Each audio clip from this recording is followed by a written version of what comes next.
잠언 31장 가운데 핵심 구절은 30절입니다. 제가 대신 받들어 읽겠습니다. 고운 것도 거짓되고 아름다운 것도 헛되나 오직 여호와를 경외하는 여자는 칭찬을 받을 것이라. 아멘. 이 말씀을 중심으로 오늘 마지막 31장 함께 살펴보도록 하겠습니다. 감사합니다. 안녕하십니까? 박세종 목사입니다. 2022년 8월 17일 수요 말씀 시간입니다. 오늘은 잠언 31장에 대해서 우리가 함께 살펴보겠습니다.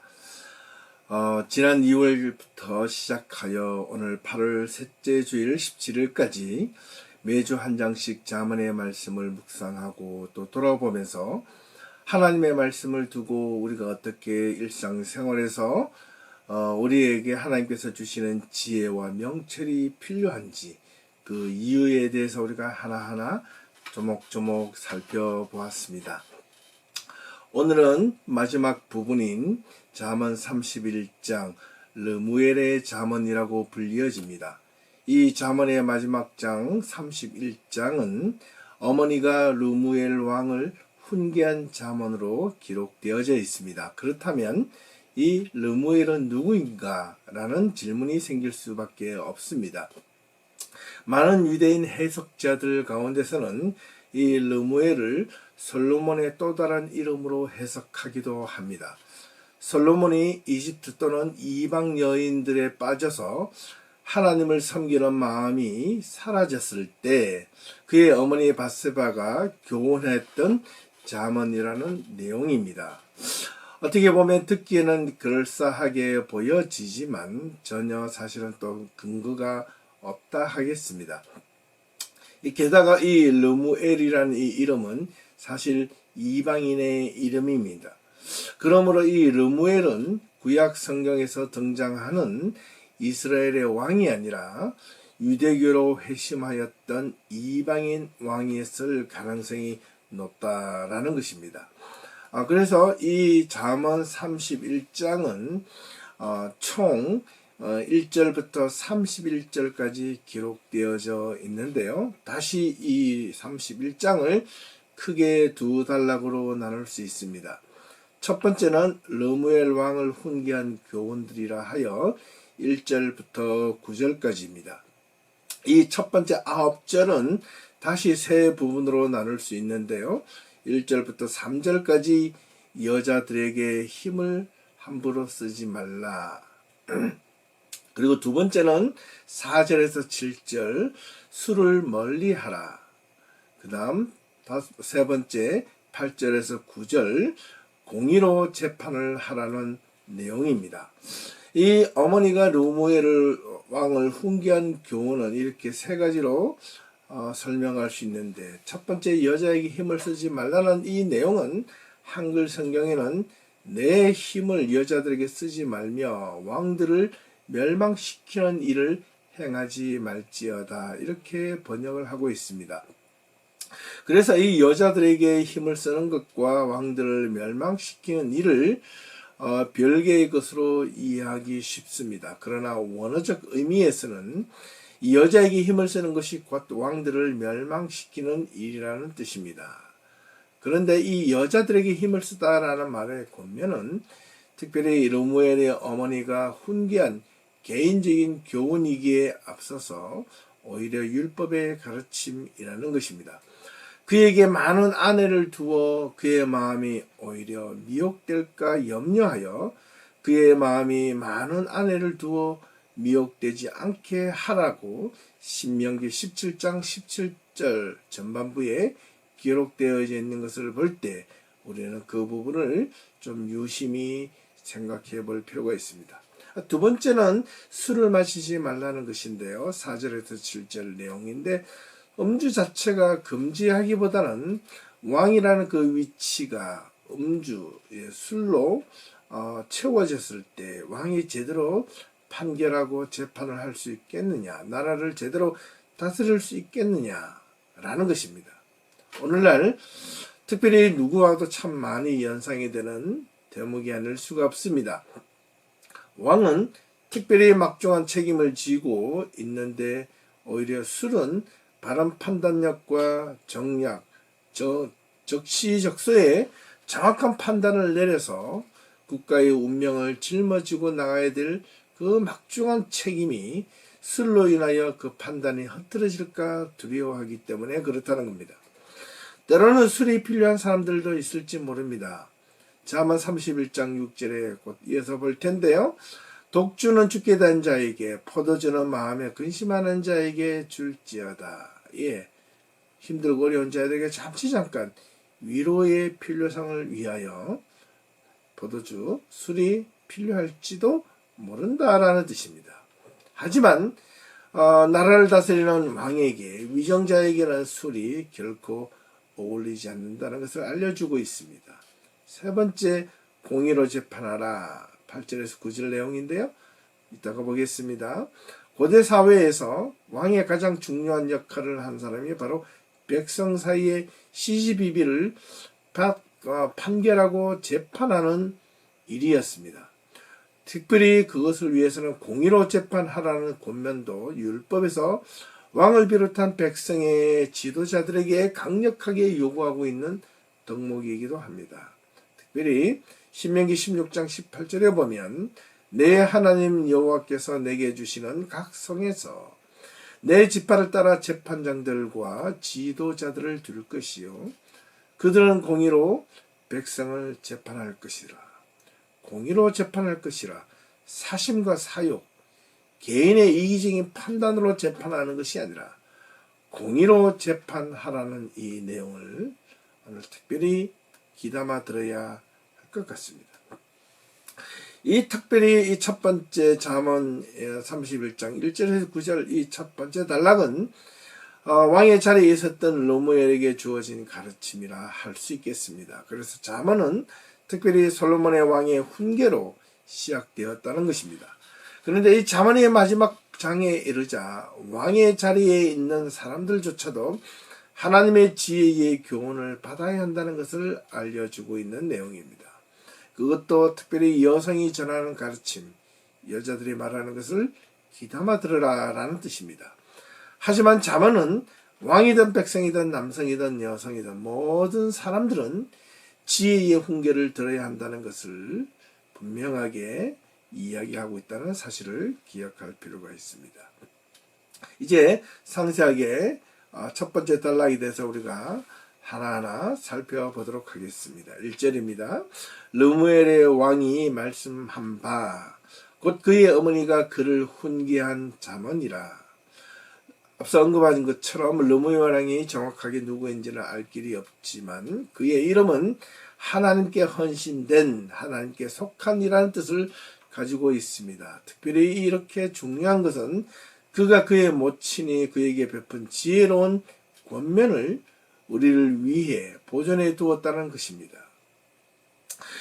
이 내용에 대해서 특별히 유대인들의 해석에 따르면 르무엘은 솔로몬을 가리킨다고 기록되어져 있지만은 그 말은 두 단어를 합성된 내용이라는 것입니다. 그에게 있어서 레무와 르무엘은 레무와 엘이 만들어진 합성어인데요. 하나님의 합성어입니다. 하나님 그분에게라는 뜻입니다.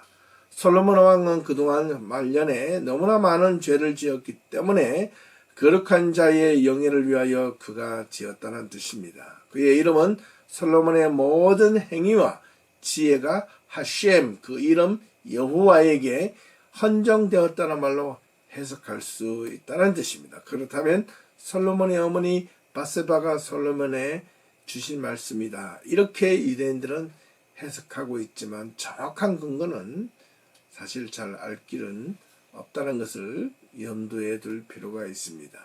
예, 2절과 3절 내 아들아 내가 무엇을 말하랴 내 태에서 난 아들아 내가 무엇을 말하랴 서원대로 얻은 아들아 내가 무엇을 말하랴 내 힘을 여자들에게 쓰지 말며 왕들을 멸망시키는 일을 행하지 말지어다. 여기에서 내 아들아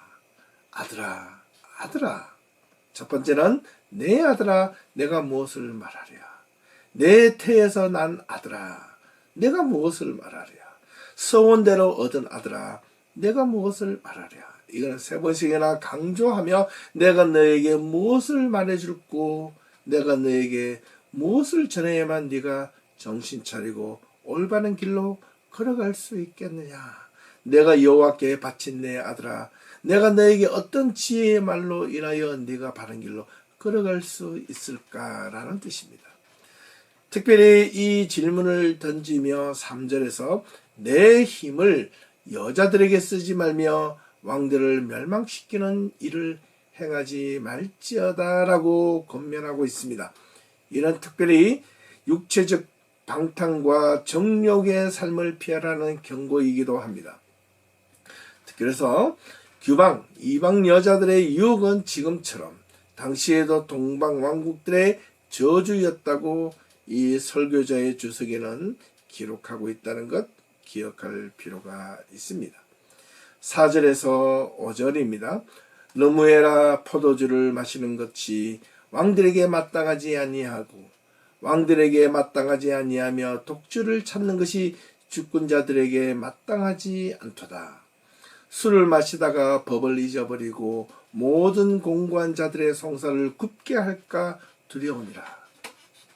두 번째 권면은 술을 마시지 말라는 뜻입니다. 포도주와 독주를 지나치게 덜 즐기는 자는 무엇보다도 판단력이 흐려진다는 사실입니다. 특별히 위정자 나라를 다스리고 국가의 운명을 책임지고 백성들을 재판하는 자들은 그들이 조심하고 경계해야 될 것은 자기 자신의 돌봄, 자기 자신의 어떤 방탕, 타락으로 인하여, 음주로 인하여 적절한 판단과 결정을 내려야 할 때 그 능력을 상실하지 말 것을 당부하고 있는 내용입니다. 그 예로 술을 비유하고 있는 겁니다. 그들의 율법이 요구하는 공의의 표준을 잊어버리고 압제받는 자의 권익을 보장해 줄 수 없다는 뜻입니다. 한 나라의 위정자가 매일 집에 마치고 나서 들어가면서 한 잔, 또 한 잔, 집에 가서 한 잔, 사람들 만나고 한 잔, 맨날 사람들에게 위정자가 모든 백성들에게 모습으로 술을 마시는 모습으로 보여진다면 이 백성들이 그 위정자를 어떻게 신뢰할 수 있겠습니까? 참으로 안타까운 일이 아니지 않겠습니까?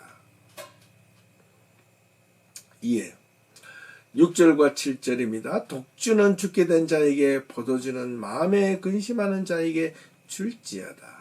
그는 마시고 자기의 빈궁한 것을 잊어버리겠고 다시 자기의 고통을 기억하지 아니하리라. 이거는 반드시 술이 필요하지 않다는 것이 아니라 때로는 적절하게 술이 필요한 자가 있는데 그런 자들이 누구인가? 고통받으며 죽어가는 자에게 독주는 어떻게 진통제 역할을 할 뿐만 아니라 마음에 근심하는 자에게도 잠을 이룰 수 없을 때 포도주를 마시면 잠을 청할 수 있기에 그들에게는 이 술이 적절하게 사용되어질 수 있다.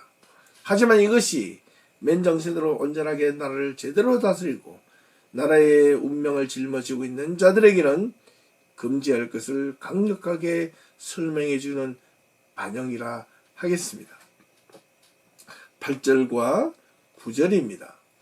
너는 말 못하는 자와 모든 고독한 자의 성사를 위하여 입을 열지니 너는 입을 열어 공의로 재판하여 곤고한 자와 궁핍한 자를 신원할지니라.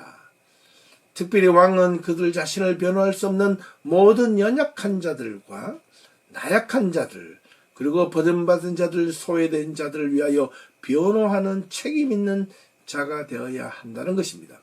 위정자가 오히려 그들을 자기의 연약한 자기보다 못한 자들을 군림하고 권력을 함부로 남용하고 그들에게 짓밟는 도구로 사용한다면 하나님으로부터 온전한 징계를 면치 못할 것이라는 강력한 경고의 메시지이기도 하다는 사실입니다. 그러므로 이 죽게 된 모든 자들의 처지를 신원해 주는 자가 마지막 보루가 누구이어야 하느냐? 바로 왕이어야 한다는 사실을 기억할 수 있어야 하겠습니다. 그는 곤란한 자와 궁핍한 자를 위하여 입을 열어야 하고 그들을 위하여 먼저 신원하고 애를 써주고 그들에게 마지막 그들에게 보호자가 되어 주어야 한다는 것을 분명하게 알려주고 있는 내용이라 하겠습니다. 네.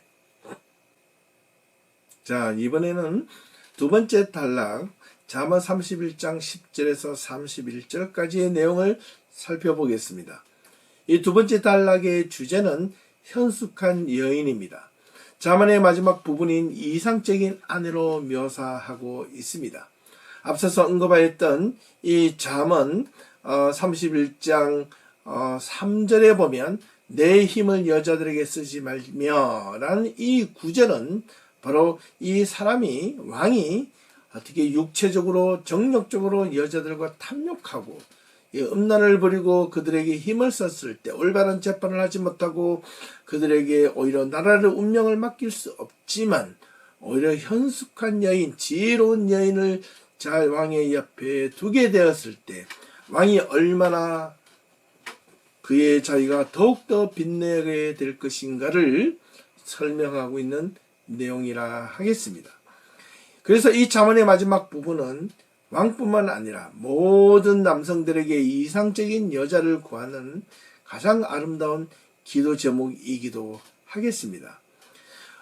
우리 사랑하는 성도님들 가운데서 특히 남성분들, 싱글인 남성분들에게는 이 성경 구절이 여러분들에게 귀한 배우자의 이상형이 될 수 있기를 소망해 봅니다. 그리고 지금 자기 아내를 위하여 기도할 때 이런 여인이 될 수 있기를 기도할 수 있는 모든 남편분들이 되었으면 참 좋겠습니다. 그리고 우리 여성분들에게는 자기 자신의 신앙 삶이 그리고 믿음이 가정에서의 삶, 사회에서 삶이 이러한 모습으로 살아갈 수 있다면 정말 가장 아름답고 인정받고 하나님 앞에 더 높임을 받게 될 것이라는 것은 주지의 사실이라 하겠습니다. 그래서 이 잠언 31장 10절에서 31절 이 내용의 각 구절마다 내용을 가만히 보면 참 놀라운 것은 히브리어 알파벳 순서대로 또한 기록되어져 있다는 겁니다. 그래서 이 부분도 특별히 세 단락으로 다시 나눌 수 있는데요. 10절에서 16절까지에 보면 부지런한 여인을 구할 것을 요청하고 있습니다. 현숙한 여인은 부지런해야 한다는 겁니다. 그 다음 17절에서 19절 두 번째 단락은 현숙한 여인은 힘 있는 여인이 되어야 한다는 겁니다. 무작정 어떤 파워풀한 여인이 뜻하는 말은 아닙니다. 그리고 20절에서 마지막 31절까지는 인애한 여인, 아주 사랑스럽고 인정받는 여인이 될 것을 요청하고 있는 내용이라 하겠습니다. 그래서 이 잠언의 마지막을 장식하는 이 현숙한 여인은 지금까지 잠언이 경계하라고 주의를 주었던 음녀에 반대되는 개념입니다. 그래서 일부 학자들은 이 본문을 지혜의 현년이라고 평가하며 잠언이 가르치는 지혜로운 삶을 구체적인 일상에서 보여주는 내용으로 아주 극찬하고 있는 내용입니다. 현숙한 여인에 해당하는 히브리어 에셀 하일이라는 이 문자적인 의미는 힘있는 여인이란 뜻입니다. 그는 오히려 파워풀한 여인이 아니라 역량이 뛰어난 여인, 아주 유능한 여인, 지혜롭고 명철한 여인이라는 뜻으로 사용하면 아주 유익하다 하겠습니다. 그래서 이 현숙한 여인은 먼저 부지런한 여인, 그리고 힘있는 여인, 그리고 사랑이 많고 인내가 깊은 여인이 되어야 한다라는 뜻으로 설명하고 있습니다. 예. 그래서 마지막 잠언 끝부분 31장 31절에 보면 그 손의 열매가 그에게로 돌아갈 것이요 그 행한 일로 말미암아 성문에서 칭찬을 받으리라. 이렇게 끝을 맺고 있습니다. 이 내용을 볼 때 얼마나 이 현숙한 여인이 자기의 남편을 영원롭게 하고 또 자기 자신을 더욱더 빛내게 하는가, 이것을 알려주는 내용이라 하겠습니다. 자, 10절부터 계속해서 읽어 내려가겠습니다. 10절에서 12절. 누가 현숙한 여인을 찾아 얻겠느냐? 그의 값은 진주보다 더하니라. 그런 자의 남편의 마음은 그를 믿나니 산업이 필절하지 아니하겠으며 그런 자는 살아있는 동안에 그의 남편에게 선을 행하고 악을 행하지 아니하느니라. 이 특별히 10절에서 12절 내용은 현숙한 아내는 유능하고 근면하고 가치 있고 선한 아내이어야 한다는 겁니다. 그녀의 가치는 값진 보석으로도 결코 헤아릴 수 없으며 평가되어질 수 없다라는 겁니다. 그 어떤 금은 보화보다도 남편은 이 현숙한 여인을 얻는 것이 가장 행복하고 부귀영화를 얻는 것보다 더 큰 것을 얻는 것이라고 말하고 있는 것입니다. 그녀의 남편은 정직한 소득이 부족할 것을 염려할 필요도 없으며 그녀를 온전히 신뢰할 수 있기 때문에 그렇습니다. 한 가정에서 남편과 아내, 부부가 서로 신뢰하지 못하고 서로 인내하지 못하고 서로 사랑하지 못한다면 가정은 원만해질 수 있겠습니까? 반드시 깨어집니다. 아무리 많은 것을 가지고 부귀영화를 누린다 할지라도 가정이 깨어지면 불안하고 근심하고 걱정 근심이 더 많이 일어난다는 것은 분명하기 때문에 그렇습니다. 13절과 15절까지 그는 양털과 삼을 구하여 부지런히 손으로 일하며 상인의 배와 같아서 먼 데서 양식을 가져오며 밤이 새기 전에 일어나서 자기 집안 사람들에게 음식을 나누어 주며 여종들에게 일을 정하여 맡기며 이 여인은 항상 양털과 삼을 구하며 그것을 옷을 만들기를 좋아하는 고대 당시 사회에서는 간의 수공업이 이루어져야만 삶을 살아갈 수 있었습니다. 그래서 이런 내용은 당연히 가정 안에서 여인의 부지런함에 대하여 설명하고 있는 내용입니다. 그리고 물건을 이리저리 구하여 다니고 그리고 물건을 싣고 항구에 도착하는 상등들처럼 시장에 나가서 좋은 물건들을 사고 파는 그런 모습을 연상합니다. 여인의 부지런함이 집안을 세워준다는 뜻입니다. 16절에서 17절 밭을 살펴보고 사며 자기의 손으로 번 것을 가지고 포도원을 일구며 힘있게 허리를 묶으며 자기의 팔을 강하게 하며 자기의 장사가 달지는 줄을 깨닫고 밤에 등불을 끄지 아니하며. 이 여인의 또한 부지런함을 이야기하는데 남자뿐만 아니라 여인의 남편의 일을 돌고 밭을 살피고 자기의 손으로 번 것을 가지고 포도원을 더욱더 열심히 이끄는 것은 일한 것에 대한 보람과 대가, 열심은 결코 헛되지 않는다. 오히려 그것으로 인하여 더 큰 것을 얻는 도구이다. 하지만 여인이 게으르고 나태하고 방만한 삶을 살아가면 가정이 어떻게 된다? 궁핍하게 되어질 수밖에 없다라는 뜻으로 분명하게 이야기하고 있는 내용입니다. 19절에서 22절까지입니다. 손으로 손뭉치를 들고 손가락으로 가락을 잡으며 그는 곤고한 자에게 손을 펴며 궁핍한 자를 위하여 손을 내밀며 자기 집 사람들을 다 홍색 옷을 입었으므로 눈이 와도 그는 자기 집 사람들을 위하여 염려하지 아니하며 그는 자기를 위하여 아름다운 이불을 지으며 세마포와 자색 옷을 입으며 또한 이 현숙한 여인의 부지런함 때문에 손으로 손뭉치를 들고 손가락으로 가락을 잡으며 열심히 무엇을 한다? 양털을 사고 삼으로 실을 짜느라 분주하게 일을 한다.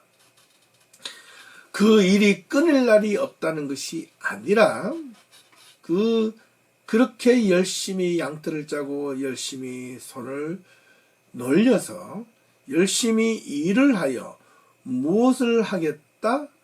특별히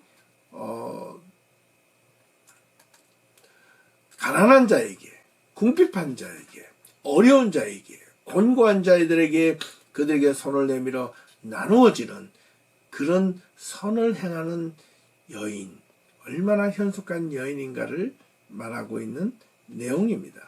자기 집 사람들은 다 홍색 옷을 입었으므로 눈이 와도 그런 자기 집 사람들을 위하여 염려하지 아니하며 자기를 위하여 아름다운 이불을 지며 세마포와 자색 옷을 입으며 자기 일을 이렇게 열심히 하는 것은 곧 이웃을 위한 것뿐만 아니라 자기 집을 세우는 것뿐만 아니라 자기 자신에게도 아름다운 그런 모습을 만들기 위하여 세마포와 자색 옷을 지어서 입는다는 내용일 것입니다.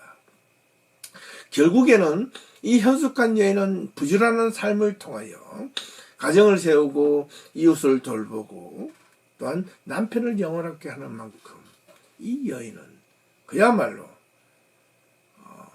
아주 사방팔방 정말로 힘있는 여인, 아까 현숙한 여인의 뜻은 힘있는 여인, 능력이 있는 여인, 정말 모든 것을 다 감당할 수 있는 여인이라는 뜻으로 말씀드렸지 않습니까?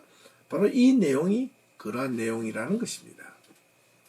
23절, 그의 남편은 그 땅의 장로들과 함께 성문에 앉으며 사람들의 인정을 받으며, 성문에 앉아서 가만히 앉아서 빈들빈들 노는 것이 아니고 그의 남편은 지역사회에서 잘 알려진 사람으로 장로들과 함께 성문에 앉아서 무엇을 합니까? 공적인 일, 성문에 앉아있다는 것은 크게 두 가지입니다. 어려운 사람들, 가난한 사람들을 궁핍한 사람들이 성문 앞으로 찾아와서 자기의 어려운 걸 탄원하고 신원하는 것을 들어주고 공적인 일을 감당하며 재판하고 일을 도와주는 것을 의미하는 것입니다.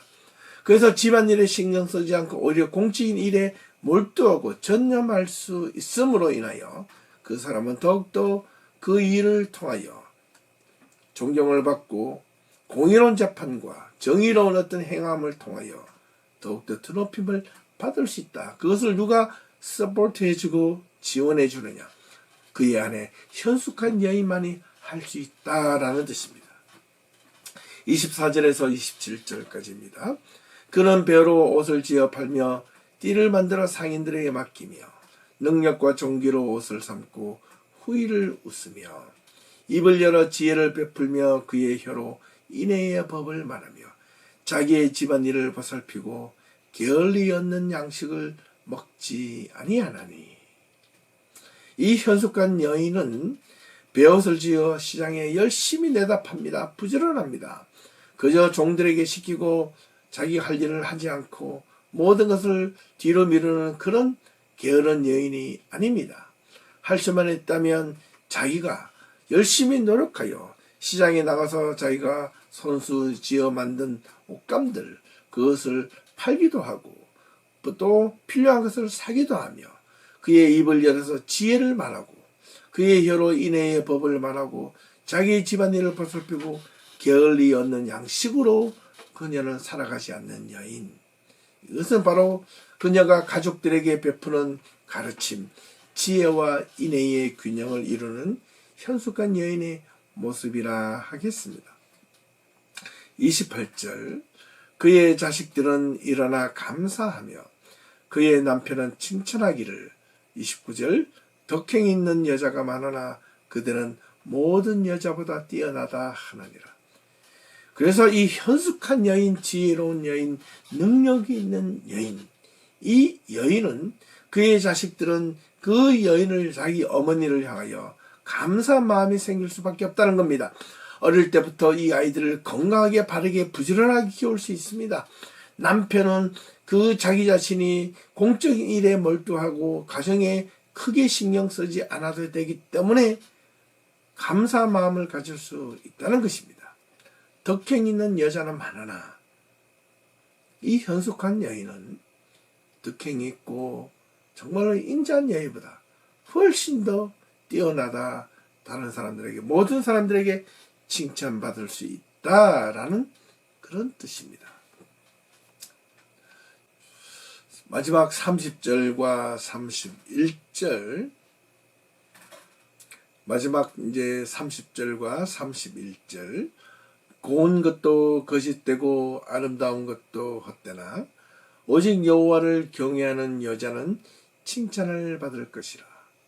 그의 손의 열매가 그에게로 돌아갈 것이요 그 행한 일로 말미암아 성문에서 칭찬을 받으리라. 이의 마지막 부분에 이렇게 기록합니다.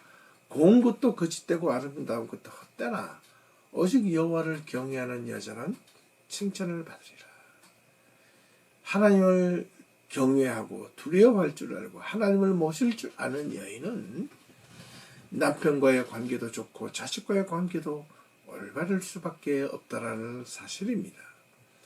그래서 인하여 그 여인의 손의 열매는 그에게로 반드시 결과적으로 또 돌아갈 것이며 그 행한 일로 말미암아 성문에서 남편이 칭찬받을 뿐만 아니라 오히려 그 여인도 회자되어 칭찬을 받게 된다는 것입니다. 이 마지막에 이 잠언 기자는 남편이 방금 한 말에 대하여 아멘이라는 말을 추가합니다. 어떤 여자는 미문을 갖췄지만 식견이 부족할 수 있고 아름답지만은 비실제일 수 있으며 하지만 위에 묘사된 대로 여호와를 경외하는 여자야말로 최고의 여자, 현숙한 여인이야말로 하나님이 인정받는 여인 또한 세상 사람들이 인정하는 여인이 될 것이라는 것입니다.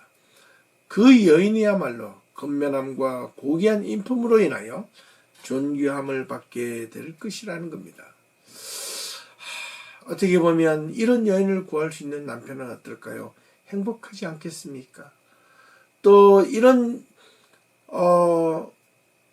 품성을 가질 수 있는 여인이라면 그 여인의 인생은 참으로 어떤 사람들은 또 이렇게 말할지 모르겠습니다. 누가 이런 사람이 있겠느냐라고 말할 수 있을지 모릅니다. 그러나 누구든지 이런 여인을 만날 수 있고 이런 여인이 될 수 있을 것입니다. 저는 이 내용을 보면서 반드시 이 현숙한 여인, 여자만을 의미하는 것이 아니지 않겠는가라는 생각을 해봅니다. 반문해 봅니다. 현숙한 또 현명한 남편은 될 수가 없는가? 예, 남편은 그저 여인을 부리고 여인을 지배하고 여인을 함부로 하는 그런 남자이어야만 하는가? 아니라는 뜻이죠.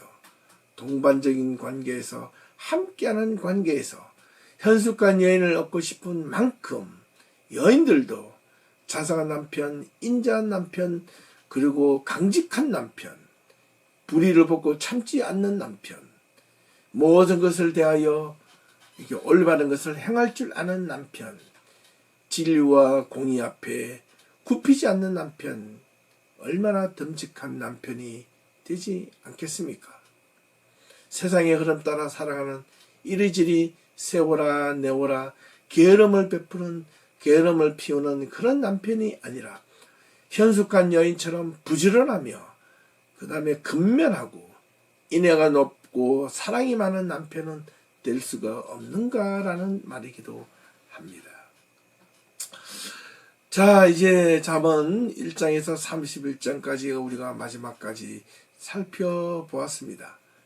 지금까지 이 잠언이 주는 지혜와 명철, 우리 사랑하는 성도 여러분 1장부터 31장까지 이렇게 우리가 매주 한 장씩 살펴보았습니다. 잠언은 그야말로 삶의 가치를 드높이고 우리의 영혼을 풍요롭게 하는 지혜이면 틀림이 없을 것입니다. 이 잠언을 통하여 우리가 알 수 있는 크게 네 가지 관계적 지혜를 발견하게 합니다. 그 첫 번째는 하나님과의 관계, 두 번째는 인간 간의 관계, 세 번째는 가족 간의 관계, 마지막 네 번째는 자기 자신 간의 관계에 대하여 설명하고 있는 내용입니다. 이 네 가지만 바르게 세워질 수 있다면 그것이 어떤 삶을 우리들에게 만들어갈 수 있겠는가? 감사하며 행복하며 그 삶은 결코 후회하지 않는 삶을 만들어갈 수 있지 않겠습니까? 인간이 가장 지혜롭게 사는 비결이 있다면 그것은 무엇일까?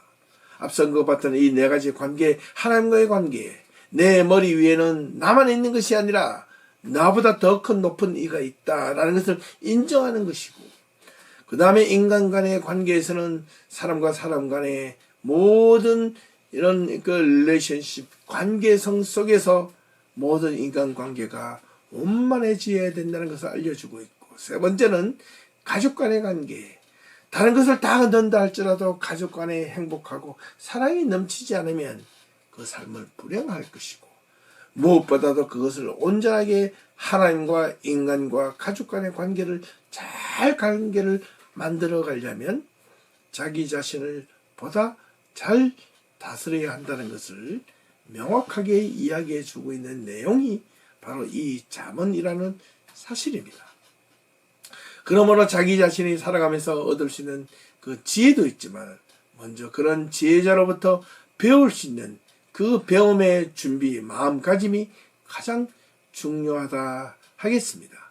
자신이 경험해서 지혜를 터득하기에는 생각보다 인생이 너무 짧고 시간이 많이 걸릴 뿐만 아니라 깨닫기도 그렇게 쉽지 않다는 겁니다. 그러므로 인생을 먼저 살아갔던 선조들의 얻었던 인생의 지혜를 우리가 그대로 듣고 배우고 실천한다면 어렵지 않게 지혜롭게 살아갈 수 있다는 것을 알려주는 내용이라 하겠습니다.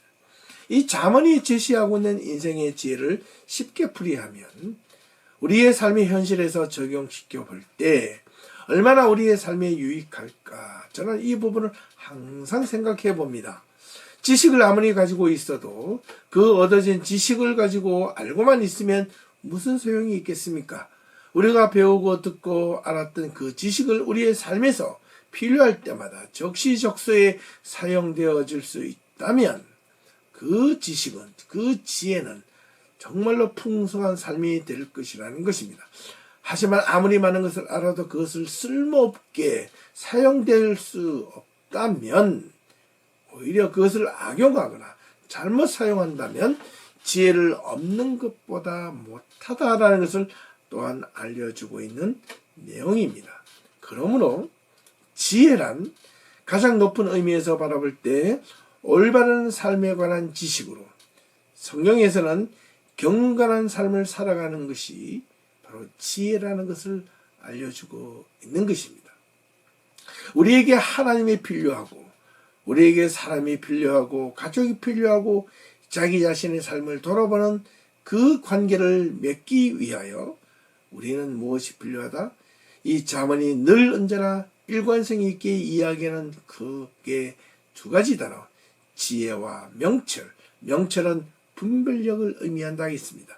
그리고 거기서 한 가지를 더 붙이면 진리와 정직한 삶을 요구하고 있다는 것입니다. 자기의 이익을 위하여 잠시 잠깐 정직을 버리고 거짓말을 하고 진리를 버리고 공의를 버리고 불의한 일을 행할 때 그 뒤에 따라오는 내면 속의 괴로움과 고통은 오히려 그것을 행하지 않음보다 훨씬 더 심하고 고통스럽고 힘들 것이다라는 것이 바로 이 잠언의 내용이고, 그에 대한 결과와 대가를 반드시 치르게 될 것이라는 것 또한 바로 잠언에 주는 교훈입니다. 그러므로 하나님과 사람과 가족과 자기 자신의 올바른 관계를 위하여 무엇보다도 하나님의 지혜와 명철, 그리고 정직과 공의로운 삶, 진리의 가운데 살아가는 삶이 필요하다. 자녀들아, 아들아, 이스라엘 백성들아, 하나님의 성도들아, 잊지 말아라 라는 내용입니다. 그렇게 거룩한 삶을 살아가야 하는 이유는 바로 우리가 하나님의 말씀을 바르게 따르는 순종의 삶을 살아가는 그 삶 가운데, 그 가운데서 얻어지는 믿음의 경험, 신앙의 경험이 얼마나 놀랍고 큰지를 알려주는 내용이라 하겠습니다. 하나님의 말씀은 그 어느 것 하나라도 우리에게 불필요한 것이 없습니다. 달콤한 하나님의 은혜의 말씀이기도 하지만은 하나님의 말씀은 준엄한 책찍과 같이 징계하는 말씀이기도 합니다. 오히려 달콤한 하나님의 말씀보다 징계, 쓰디 쓴 그런 훈계의 말씀이 오히려 우리의 삶을 올바르게 일깨우고 우리가 믿음의 정도를 걸어가는데 귀한 디딤돌이 될 줄로 믿습니다. 사랑하는 성도 여러분, 지금 이 잠언 1장에서 31장까지 31주 동안 2022년도 거의 전반부 이상을 이 잠언을 통하여 우리가 매주 한 장씩 묵상해 보았습니다. 여러분이 시간이 되신다면 다시 한 번 더 리마인드하여 잠언 1장부터 차근차근 한 번 더 들어보시면 얼마나 좋을까요? 그리고 한 장 한 장 여러분 그 말씀을 들으며 여러분들이 필요하다면 노트에 기록도 하시고 좋은 내용들이 있다면 그것을 묵상도 하시고 그 다음에 메모리도 하시고 기억하셔서 또 외우셔서 여러분 삶 속에 필요할 때마다 그 배웠던 그 선한 지식 하나님의 말씀이 여러분 삶의 곳곳에 순간순간 여러분 삶이 필요할 때마다 이 하나님의 말씀이 온전하게 적용되어지고 사용되어질 수 있기를 간절히 소망하며 이제 잠언의 말씀을 마치고자 합니다. 지난 31주일 동안 함께 해 주셔서 감사합니다. 또 다음 주에는 새로운 말씀으로 여러분들과 함께 찾아뵙도록 하겠습니다. 지금까지 시청해 주셔서 모두 감사드리고 남은 한 주일 동안 하나님의 은혜가 여러분 삶 속에 풍성하기를 바라며 오늘 말씀을 마치겠습니다. 감사합니다. 수고하셨습니다.